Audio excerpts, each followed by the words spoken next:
इसके बाद से यहाँ पे आए हैं हरि ओम तटसट, इनको मैं ऐड कर लेता हूँ। हाँ जी, हरि ओम, बताएँ क्या कहना चाहते हैं?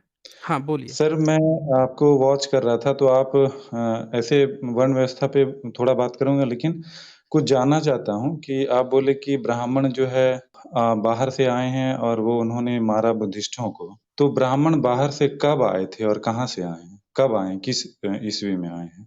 अच्छा, ये कहाँ आप सुन रहे थे? ये जो आपने स्टेटमेंट दिया, ये कहाँ पे सुन रहे थे आप? नहीं, अभी मैं आपको सुन रहा था। अभी तो हमने ये चर्चा ही नहीं की है। ये तो कहीं चर्चा उम, ही नहीं अ, हुई है आज की नहीं, डेट नहीं में। आपने वो नहीं मैं कह रहा हूँ। मैं कह रहा हूँ कि आपने हुँ, कहा हुँ। कि ब्राह्मणों ने मतलब बुद्धिस्ट स्क्रिप्चर्स को जलाए और क्या कहते हैं बुद्ध चरित वगैरह संस्कृत में लिखे। तो इसीलिए बाहर में मिल रहा है मैन्युस्क्रिप्ट तिब्बत वगैरह में, चीन में मिल रहा है, इंडिया में नहीं मिल रहा है। तो मुझे ये जानना है कि ब्राह्मण बाहर से कब आए यहाँ? अच्छा, आपको पता होगा ना कि कब आए होंगे? इसका आपको आइडिया होगा, है कि नहीं है आइडिया? नहीं ये बताइए? देखिए मुझे ठीक से आइडिया नहीं है, मैं सिर्फ़ आर्यन इन्वेजन जानता हूँ। लेकिन अच्छा। पर आपने जो मतलब बातें कही कि ये मतलब जैसे पाणिनि सूत्र है, वो 100 ही था, बाद में 400 हो गया। इस तरीके से ब्राह्मणों ने जो है अपने ग्रंथ को बाद में रचा, गढ़ाया, बढ़ाया है। मतलब 1000 ही था इसमें पाणिनि सूत्र में, ये 4000 कर दिए। तो धीरे-धीरे इन्होंने बढ़ाया है। तो मुझे इसलिए डाउट होने लगा है कि मतलब ब्राह्मण कब आए हैं? मतलब इंडिया में कब आए? मुझे इसकी थोड़ा क्लैरिटी दे देते। अच्छा, मैं ये जानना चाहता हूँ कि क्या आपने कभी सावरकर के बारे में पढ़ा है? आपके जितने भी सावरकर जो का नाम ब्राह्मण लोग सुने हैं, हैं। अच्छा नाम सुने हैं, आप ब्राह्मण हैं? हाँ। जी, बिल्कुल मैं ब्राह्मण हूँ। तो आप सावरकर का नाम और तिलक का भी नाम सुना होगा। हाँ, बाल गंगाधर तिलक का नाम सुना है। अच्छा, आपने नेहरू जी का भी नाम सुना होगा। जी, जी, जी। ये सब लोग भी ब्राह्मण ही थे। जी, बिल्कुल ब्राह्मण थे। केदारनाथ पांडे का भी आपने नाम सुना होगा। जी, नहीं मैंने नहीं सुना। राहुल जी, संस्कृत्यायन उनको का नाम सुना सुना है। है आपने? जी। जी, अच्छा, जी, अच्छा। सुना हूँ। राहुल संस्कृत्यायन का ही एक्चुअल नाम जो है वो केदारनाथ पांडे है। तो अच्छा। अच्छा, दयानंद सरस्वती का भी आपने नाम सुना होगा। जी, बिल्कुल। इनमें से कोई भी व्यक्ति जितना मैंने नाम लिया, ये सारे के सारे ब्राह्मण लोग हैं और इनमें हाँ। से किसी भी व्यक्ति ने ये नहीं कहा कि ब्राह्मण जो हैं भारत के मूल निवासी हैं या यहाँ के हैं। इन सब ने एक छत से गाना गाया कि हम सब विदेशी हैं, बाहर से आए हैं, बाहर से आए हैं। ये सब ने कहा। मतलब आपके अगर नेहरू थे, वो भी अपनी किताब में लिख रहे हैं कि हम बाहर से आए हैं। दयानंद सरस्वती भी लिख रहे हैं कि उनका ओरिजिन भारत का नहीं है, बाहर से आए हैं। ये तिलक भी लिख रहे हैं कि हम बाहर से आए हैं और सावरकर भी इस बात को मैं तो कई स्ट्रीम कर चुका हूँ। किताब खोल-खोल के भी दिखाया मैंने कि सावरकर भी कह रहे हैं कि भई हम बाहर से आए हुए हैं। दूसरी चीज़ कि भारत का जो इतिहास भी था उसमें भी यही पढ़ाया गया कि ये सब बाहर से थे। सवाल ये उठता है कि यहाँ का जो जिसको शूद्र कहा गया, बहुजन कहा गया, उन लोगों को तो ना लिखने का अधिकार था, ना पढ़ने का, ना सिलेबस डिज़ाइन का, सब काम तो ब्राह्मण ही कर रहे थे। आज भी आप देखिए तो 92-98% ब्राह्मण ही प्रोफ़ेसर पोस्ट पे कब्ज़ा किए हुए हैं सेंट्रल यूनिवर्सिटी में। सारा चीज़ वो नीति निर्देशक हैं, सारा सिलेबस वो डिज़ाइन कर रहे हैं, पढ़ा-लिखा वो रहे हैं। इनके अच्छे-अच्छे लेखक जो प्रोफ़ेसर नहीं थे लेकिन सामाजिक संदर्भ में जो इम्पोर्टेंस रखते हैं, उन्होंने भी खुद को विदेशी कहा है। तो अब यहाँ पे एक बात ये आती है ना कि ब्राह्मण खुद को क्यों विदेशी कह रहे थे? भई शूद्र को तो चलो उसको पढ़ने का अधिकार नहीं था, तो उसको नहीं पता था, उसने नहीं कुछ लिखा-पढ़ा, लेकिन ब्राह्मण खुद को क्यों विदेशी कह रहे थे, ये मैं आपसे जानना चाहता हूँ। जी, हरिओम तटसठ। ये आप बता दीजिए। जी हाँ, बोलिए। मुझे लगता है कि उस वक़्त जो मतलब रिसर्च चल रही थी तो उस बेसिस पे जो अंग्रेज के दौर में तो उन्होंने बताया होगा आर्यन इन्वेज़न थ्योरी तो वही पढ़ कर के इन्होंने माना कि हम लोग बाहर से आए हैं। तो एक बात मैं ये समझता हूँ और बाकी इन्हें मुझे जो नहीं, लगता नहीं, है ये एक मेरी 1 मिनट, 1 मिनट। मैं यहाँ पे एक बात कहूँगा कि तिलक जो हैं, वो तो राष्ट्रवादी थे। वो तो अंग्रेज़ों के खिलाफ वो उठ खड़े हुए थे, लेकिन वो भी अपने को जी, बाहर से बताए हैं। इसमें केदारनाथ पांडे जो हैं, उनका भी तो वो भी राष्ट्रवादी थे, लेकिन वो भी अपने को बाहर से आया हुआ बता रहे हैं। उन्होंने किताब भी लिख दी वोल्गा से गंगा। चलो नेहरू जो थे, इन्होंने भी इन लोगों ने तो भारत छोड़ो आंदोलन शुरू किया था। ये तो प्रॉपर ये लोग भी राष्ट्रवादी में ही आते हैं। इन्होंने भी अपने को विदेशी ही लिखा। दयानंद सरस्वती, इन्होंने भी अपने को बताया कि हम आर्य हैं, हम वहाँ से आए हैं, तिब्बत से आए हैं। भारत ओरिजिन इन्होंने भी नहीं बताया। तो यहाँ पे ये सवाल उठता है ना कि जो राष्ट्रवादी थे वो भी अपने को विदेशी क्यों बता रहे थे? ये यहाँ पे सवाल है। हरिओम तटसट।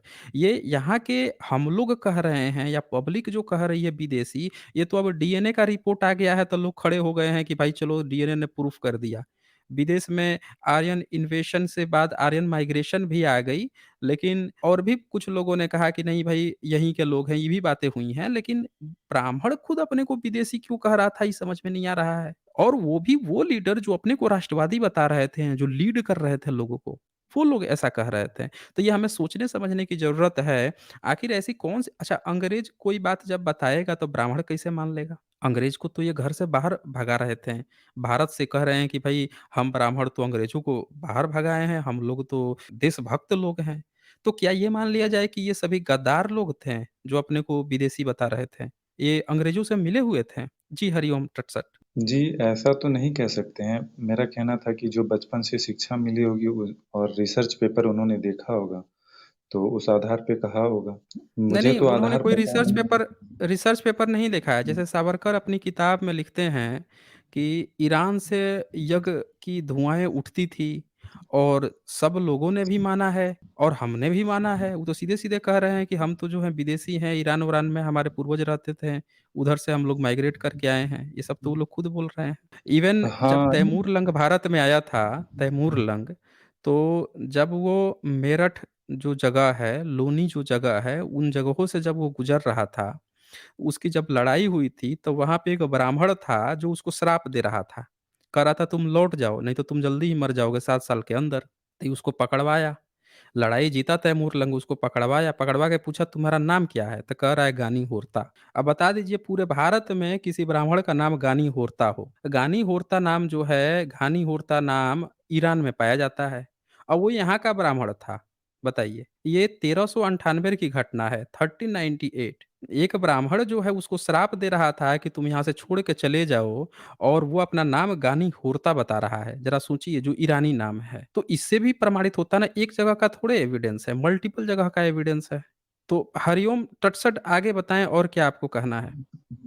जी एक हेलियोडोरस करके कोई पिलर है, तो उसको हुँ, लेकर के हुँ। जो है मतलब हमारे ब्राह्मण धर्म के लोग ये दावा करते हैं और कि हेलियोडोरस पिलर ये कहता है कि जो मध्य प्रदेश में मिला है, तो उसमें हुँ, हुँ। कुछ कोई श्लोक या मंत्र भी शायद है, कुछ मुझे ठीक से पता नहीं है, आप तो मुझसे बेहतर जानते हैं। तो इनका कहना है कि ये ओके। 100 बीसी और एक गुड्डी लिंगम जो शिवलिंग है कुछ उससे वो 300 बीसी तक जाती है, 200 300, तो ऐसे-ऐसे दावे हैं। मतलब इस आधार पर कैसा माना जाए कि कितना पुराना कब आए हैं? देखें, ये दोनों दावे जो हैं सबसे पहले कि जो गुडी लिंगम है, वो शिवलिंग नहीं है।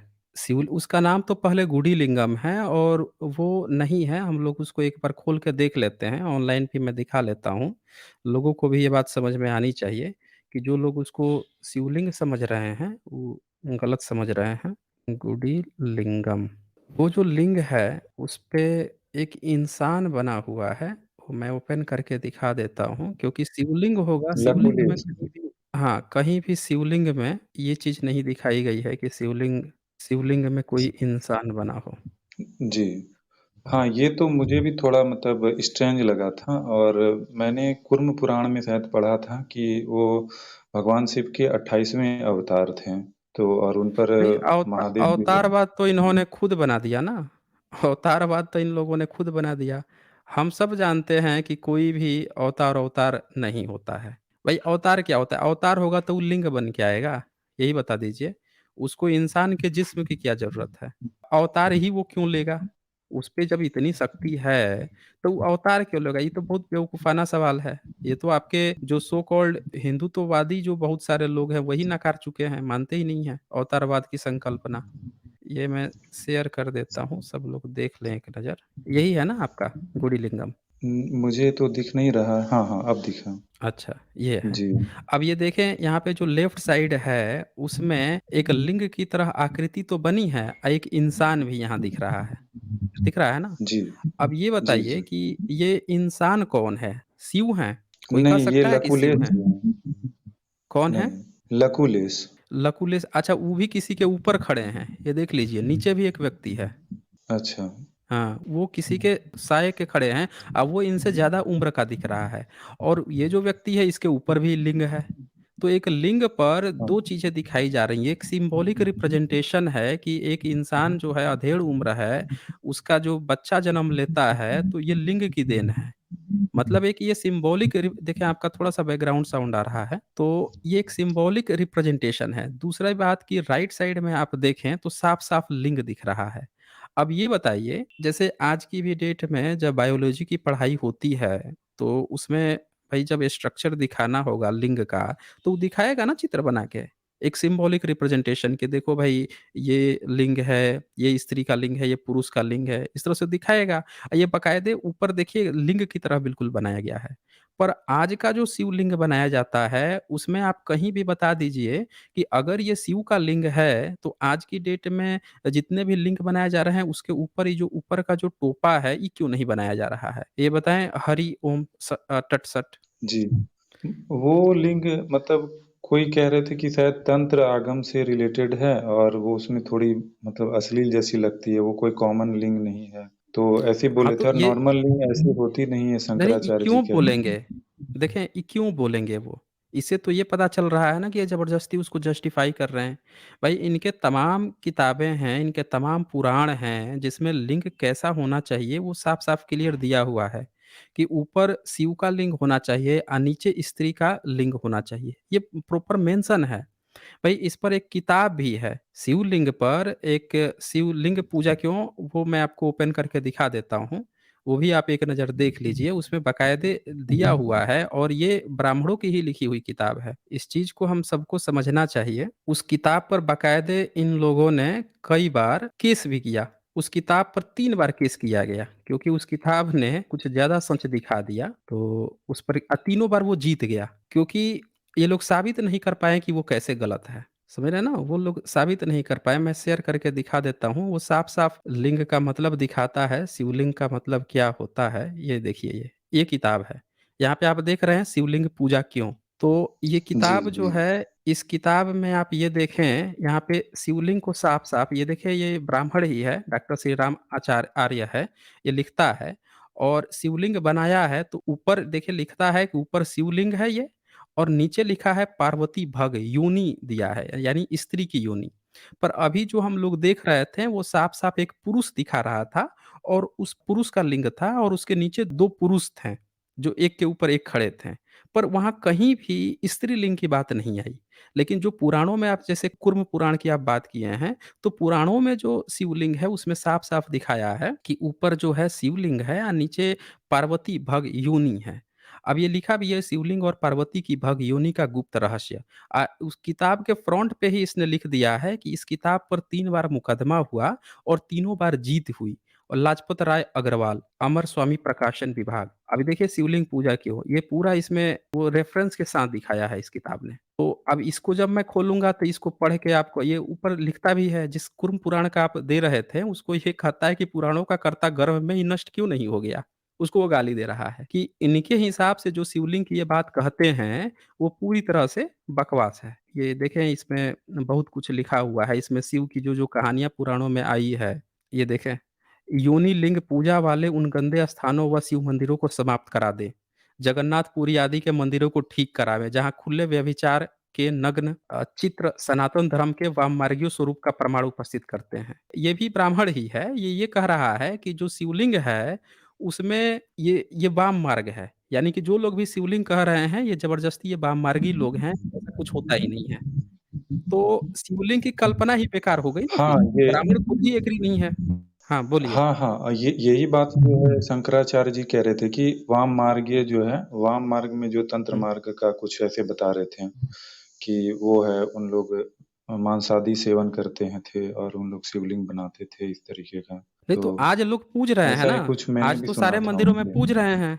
आज तो लोग पूज रहे हैं, पूज रहे अब मैं दिखा रहा हूँ, इसमें लिखा हुआ है, जिस किताब से लोग शिवलिंग मान लिए हैं, शिवलिंग की पूजा करते हैं, ये इन्होंने क्यों ऐसा बनाया है? क्यों इन्होंने इस तरह के विधान प्रस्तुत किए हैं और सब लोग मान रहे हैं, मनवा रहे हैं? ये मैं आपको एक चीज़ दिखाता हूँ, इसमें क्या लिखा है। पुराण जो हैं, पुराणों के बारे में बड़ा अच्छा एक बात लिखा है, वो आप खुद ही पढ़ के देख लीजिए। 37 नंबर। देखिए ये क्या लिखा है, शिवलिंग शिव की मूतेंद्रिय ही है। ये कह रहा है शिवलिंग जो है शिव की जी, मैं भूतेंद्रिय ही है। अब ये जो आप लिंगम का जो दिखा रहे थे, वो तो फिर नहीं है क्योंकि उसमें तो 2 व्यक्ति थे। अब उसमें से तो कोई शिव नहीं था, ना ही वो दोनों शिव के बेटे लग रहे थे। यानी कि वो किसी और चीज़ की बात चल रही है वहाँ पे। वहाँ पे किसी और चीज़ की बात चल रही है, वो शिवलिंग की बात नहीं है। ये सारी चीज़ें ये पौराणिक है। इन्होंने ये मध्यकाल में मुगलों के समय में इन्होंने जब बौद्धों की चीज़ें जब कब्ज़ा की हैं, उनके जो स्तूप थे, छोटे-छोटे मनौती वोटिव स्तूप थे, उसको इन लोगों ने शिवलिंग की तरह बना-बना के उसको तिरस्कार किया, पूजा करवा रहे हैं। समझ रहे हैं? वो जो आपने दिखाया वो कहीं से भी कोई शिवलिंग नहीं है। जी। आप बताएँ आपको क्या कहना है? तो मैं इस पे च सहमत हूँ, लेकिन एक आप बोलिए। आरण्यक ग्रंथ मिला है माइकल विट्ज़ेल को, तो वो उसके बारे में बता रहे हैं कि वो आरण्यक जो है 2600 साल पुराना है। कैसे उनको पता चल गया कि 2600 साल पुराना है? मैन्युस्क्रिप्ट से डेटिंग कार्बन डेटिंग किए हाँ, होंगे बत और क्या। नहीं कार्बन डेटिंग किए होंगे तो 2600 साल पुराना उनको कोई मैन्युस्क्रिप्ट मिल गया है। हाँ, देखें, कोई आरण्यक ग्रंथ भारत में हज़ार साल से पुराना इनके पास कोई सबूत नहीं है, किसी भी ग्रंथ का। और 2600 साल पुराना भाई कैसे इनको मैन्युस्क्रिप्ट मिल जाएगा? किस लिपि में लिखे थे? बताइए ज़रा। 2600 साल पहले किस लिपि में ये लिखे थे? शायद वो खरोष्टी या कुछ ऐसे लिखा हुआ था, मुझे याद नहीं है, मैं आपको शेयर कर दूँगा कभी। आप शेयर तो कीजिए। आप शेयर करके दिखा दीजिए 2600 साल पहले खरोष्टी तो अस्तित्व में ही नहीं आई थी। खरोष्टी तो 2300 साल पहले आई है अस्तित्व में। जी, हाँ, तो वो आप देख जो भी लीजिएगा ना, यहाँ पे वही बात रखिए जो आप वेरीफ़ाई करके आ सके ना, जिसका आपके पास आपको वो लग रहा हो, क्योंकि ये फ़ेक न्यूज़ है। भई सम्राट अशोक जो हैं, साढ़े 2200 में थोड़ा-सा आप म्यूट रहिएगा क्योंकि आपका ना बैकग्राउंड साउंड आ रहा है। ये देखें सम्राट अशोक के समय की लिपि कोई नहीं पढ़ सका। और बताइए ये लोग मैन्युस्क्रिप्ट रखे हुए थे तो उस समय की लिपि या उससे पहले की लिपि इन लोगों को पता होनी चाहिए थी ना। गुप्त वंश की इनको लोगों को लिपि नहीं पता थी, शुंग वंश की लिपि नहीं पता थी, हर्षवर्धन काल की लिपि नहीं पता थी इन लोगों को। अब ये लोग दावा कर रहे हैं कि इनके पास 2600 साल पहले मैन्युस्क्रिप्ट वो झूठी बात है, गपोड़ी बात है। सच्चाई आप देखेंगे तो पुरानी जितनी मैन्युस्क्रिप्ट मिली हैं वो सारी बुद्धिस्टों की मैन्युस्क्रिप्ट है। और उनके शब्दों को उठा-उठा कर इन्होंने अपना ब्राह्मण संप्रदाय बनाया है। ये बात है यहाँ पे।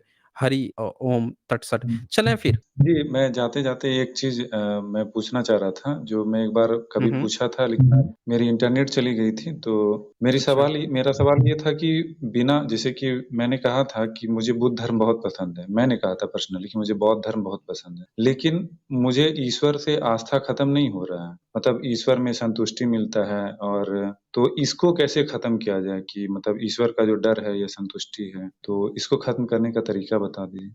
देखिए, यहाँ पे सबसे पहले तो आप में जो ये बात आई है कि आपको ईश्वर अच्छा लगता है या ईश्वर का जो डर है, तो डर का जड़ होता है। हर चीज़ का एक जड़ होता है। जब कोई बीमारी होती है ना, ये एक बीमारी होती है, आप किसी चीज़ से डरते हैं। बहुत सारे लोग जो हैं, वो डरते हैं। बैटमैन जो है बैट से डरता था, फिर उसी पे जीत गया तो अब वो बैटमैन बन गया, बैट का मैन बन गया, बताइए। तो हर व्यक्ति डरता है। किसी व्यक्ति को अंधेरे से डर लगता है, किसी को रास्ते में सुनसान अंधेरी रात हो तो वहाँ पे डर लगता है क्योंकि उसने पहले से बहुत सारी चीज़ें सुन रखी है। उसने कुछ फ़िल्में देख रखी है, कुछ कहानियाँ पढ़ रखी हैं कि अंधेरे सुनसान रास्ते से जा रहा था, अचानक से कोई भूत आ गई, कोई चुड़ैल आ गई। अब वो जब उधर से जाता है उस तरह की कहानियाँ याद आती हैं तो उसको डर लगता है। तो उसी तरह से आप जो डर रहे हैं ना, तो आपने बहुत सारी कहानियाँ ऑलरेडी सुन रखी है, बहुत सारे पूर्वाग्रह आपने ऑलरेडी पाल रखे हैं। अब एक नया कॉन्सेप्ट क्या आप जो सच्चाई ट्रूथ जब आपके सामने आ रही है एक्सेप्ट करना चाहते हैं, लेकिन जो पहले से इतनी सारी जो कहानियाँ जो आपने सुन रखी है, उस डर पर आप विजय नहीं हासिल कर पा रहे हैं। तो आपको दरअसल यहाँ पे खुद से स्ट्रगल करने की ज़रूरत है। ये दूसरा कोई आपका जो डर है वो नहीं दूर कर सकता है। जैसे कभी-कभी क्या होता है कि लोग जाते हैं आर्मी की ट्रेनिंग करने जाते हैं, तो वहाँ पे बहुत सारे कैंडिडेट जाते हैं, 1/3 कैंडिडेट तो भाग जाते हैं। जो भी थोड़ा-सा सक्षम होते हैं पैसे-वैसे में या कहीं उनके नौकरी या कुछ चांसेस रहते हैं, वो भाग खड़े होते हैं, ट्रेनिंग नहीं झेल पाते हैं। तो कभी-कभी कुछ ऐसे भी होते हैं जो ट्रेनिंग तो नहीं झेल पाते हैं, लेकिन उनको ऐसा लगता है कि यार चलो इतने ही पैसे से घर-परिवार तो चल जाएगा, हम बहुत गरीब परिवार से हैं, घर के लोग तो खुश रह पाएँगे। तो वो ज़बरदस्ती ट्रेनिंग झेलते हैं, झेलते-झेलते वो उस पर मजबूत बन के एक बहुत महान सिपाही बनते हैं, भयंकर, मतलब दुश्मन से ना डरने वाला। सीना चौड़ा करके और दुश्मन को ठोकने वाला सिपाही बनते हैं। तो ये जो चीज़ है ना, ये ट्रेनिंग है। आपको अपने को ट्रेंड करना होगा, अपने माइंड में जो आपका सेटअप है, माइंड जो है एक सेटअप तैयार करता है। आप देखें कि जो मुस्लिम लोग होते हैं, वो अपना एक सेटअप तैयार कर लेते हैं इस्लाम के प्रति। अब उसको वो बार-बार दोहराते हैं, बच्चों को दोहराते हैं, तो वो सब उसमें फँसे रहते हैं। ईसाइयत के पोप होते हैं या ईसाई लोग होते हैं, वो अपने धर्म के प्रति एक सेटअप तैयार कर लेते हैं।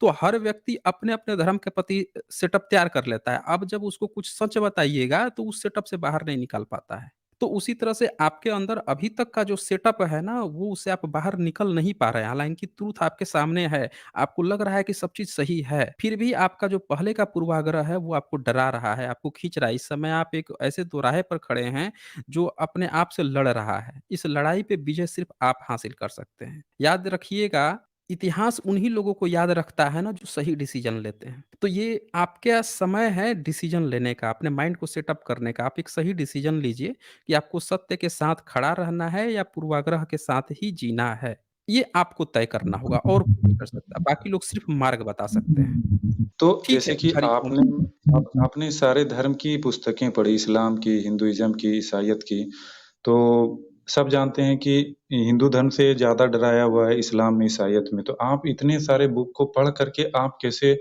उस पे विजय हासिल किए? थोड़ा गाइडलाइंस दे दीजिए और उसके बाद मैं चला जाता हूँ या आप मुझे हटा कर के भी बोल सकते हैं। देखें, हरिओम जी, आप हर धर्म का धंधा जो है डराने पर चलता है। सिर्फ़ डराने के लिए कुछ होना चाहिए। बच्चे को डराने के लिए बाहर कोई भूला होना चाहिए, कोई भूत होना चाहिए, कोई बंदर होना चाहिए, कोई भालू होना चाहिए।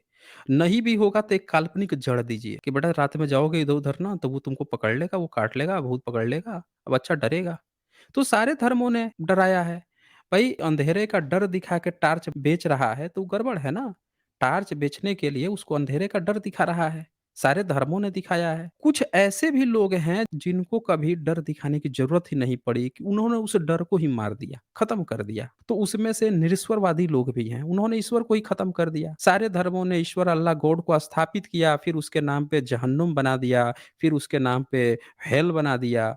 अब उसमें आपको खौफ दिखा रहे हैं, मरोगे, खपोगे, ये होगा, वो होगा, चीर देगा, फाड़ देगा, ज़बान के बल चलाएगा तो सर के बल चला देगा, कब्र से निकाल-निकाल के ये करेगा। चल रहे हैं, सब लोग डर रहे हैं। तो ये डर सब लोग अंधेरे का डर दिखा के अपनी टार्च बेचते हैं अपने-अपने धर्म का। आपने कहा कि आपको बुद्ध धर्म अच्छा लगता है, आप तो क्यों अच्छा लगता है? इसीलिए तो अच्छा लगता है कि उसमें ईश्वर नहीं है, डर नहीं है, डर को खत्म कीजिए।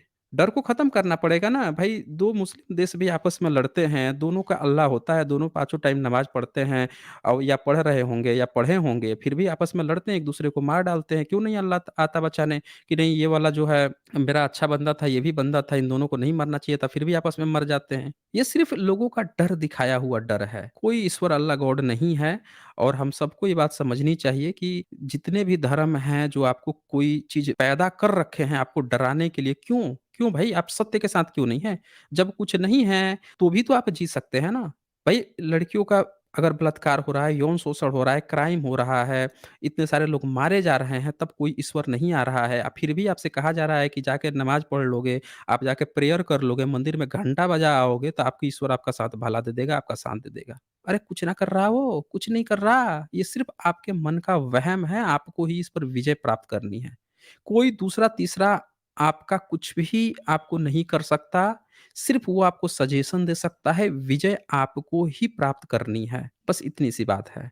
और आपको रास्ता चूज़ करना है। एक होता है ना कि चौराहे पर 4 रास्ते होते हैं, आपको एक रास्ता तय करना है, एक रास्ता आपको तय करना है, चूज़ करना है कि चारों में से किधर का रास्ता पकड़ें। आप वो रास्ता पकड़िए ना जहाँ पे डर नहीं है, जहाँ पे आप खुल के जी सकते हैं, जहाँ पे आप एक सभ्यता विकसित कर सकते हैं, जहाँ पे हर व्यक्ति जो है ओपनली सोच सकता है, जहाँ ओपनली वो अपने नियम कानून बना सकता है, एक सभ्य सिविलाइज़ेशन की। जहाँ पे कोई ठेकेदार नहीं है कि डरा तो रहा है आपको, आपने ही पीठ पीछे वही सारा काम कर रहा है। वैसा कोई ठेकेदार नहीं है, जहाँ हर व्यक्ति ही ठेकेदार हो। ऐसा एक सिस्टम बनाइए ना, वो रास्ता चूज़ कीजिए। तो बस इतनी सी बात है, आपके पास रास्ते होते हैं, वो आपको चूज़ करना होता है। चलें फिर।